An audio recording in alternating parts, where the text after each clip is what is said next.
In the gloomy domed living room of the tower, Buck Milligan's gowned form moved briskly about the hearth to and fro, hiding and revealing its yellow glow. Two shafts of soft daylight fell across the flagged floor from the high barbicans, and at the meeting of their rays a cloud of coal smoke and fumes of fried grease floated, turning. "We'll be choked," Buck Milligan said. "Haines, open that door, will you?" Stephen laid the shaving bowl on the locker. A tall figure rose from the hammock where it had been sitting, went to the doorway and pulled open the inner doors. "Have you the key?" a voice asked. "Daedalus has it," Buck Milligan said. "Janie Mac, I'm choked." He howled without looking up from the fire.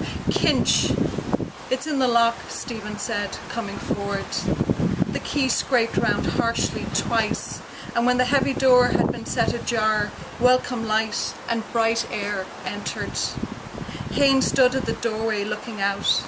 Stephen hailed his offended valise onto the table and sat down to wait. Buck Mulligan tossed the fry onto the dish beside him. Then he carried the dish and a large teapot over to the table, set them down heavily and sighed with relief. "I'm melting," he said, as the candle remarked when, "But hush! Not a word more on that subject. Kinch, wake up. Bread, butter, honey. Haines, come in. The grub is ready. Bless us, O Lord, and these thy gifts. Where's the sugar? Oh, Jay, there's no milk." Stephen fetched the loaf and the pot of honey and the butter cooler from the locker. Buck Mulligan sat down in a sudden pet. "What sort of a kip is this?" he said. "I told her to come after 8. "We can drink it black," Stephen said. "There's a lemon in the locker." "Oh, damn you and your parish fads," Buck Milligan said. "I want Sandy Cove milk." Haines came in from the doorway and said quietly, "That woman is coming up with the milk." "The blessings of God on you," Buck Milligan cried, jumping up from his chair. "Sit down, pour out the tea there.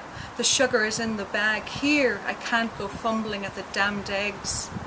He hacked through the fry on the dish and slapped it out on 3 plates, saying, "In nomine Patri, e Filii, e Spiritus Sancti." Ains sat down to pour out the tea. "I'm giving you 2 lumps each," he said. "But, I say, Mulligan, you do make strong tea, don't you?" Buck Mulligan, hewing thick slices from the loaf, said in an old woman's wheedling voice, "When I's make tea, I's make tea." As old Mother Grogan said, "And when I's make water, I makes water." "By Jove, it is tea," Haines said. Buck Mulligan went on hewing and wheedling. "So I do, Mrs. Cal," says she. "Be gob, my man," says Mrs. Cal. "God bless you, don't make them in the one pot." He lunged towards his messmates and turned a thick slice of bread impaled on his knife. "That's folk," he said very earnestly, "for your book, Haines. 5 lines of text and 10 pages of notes about the folk and the fish gods at Dundrum, printed by the Weird Sisters in the year of the big wind." He turned to Stephen and asked in a fine, puzzled voice, lifting his brows, "Can you recall, brother, is Mother Grogan's tea and water pot spoken of in the Mabinotion, or is it the Upanishads?" "I doubt it," said Stephen gravely. "Do you now?" Buck Mulligan said in the same tone. "Your reasons, pray." "I fancy," Stephen said as he ate, "it did not exist in or out of the Mabinotion. Mother Grogan was, one imagines, a kinswoman of Mary Ann." Buck Mulligan's face smiled with delight. "Charming," he said in a finical, sweet voice, showing his white teeth and blinking his eyes pleasantly. "Do you think she was quite charming?" Then, suddenly, overclouding all his features, he growled in a hoarsened, rasping voice as he hewed again vigorously at the loaf.